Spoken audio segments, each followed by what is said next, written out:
IFM News. IFM News. IFM News. Lokal.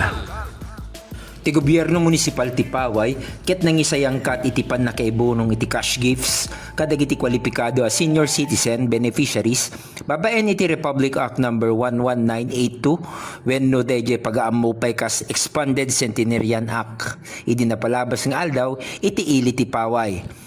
Iti babaen ti RA number 11982 dagiti kwalipikado a Filipino senior citizens nga agtawen iti 80 ket 5 siyam apulo ket 5 ket may carry iti 10,000 pesos a cash gift. Idinto dagiti agtawen iti sangagasot ket may carry iti 100,000 pesos a cash gift. May batay met detoy kadagiti kasapulan ken implementing guidelines iti programa iti expanded Centenarian Act. Para iti IFM News, Idol Glenn Batuyong tatak IFM. IFM News. IFM News. IFM News.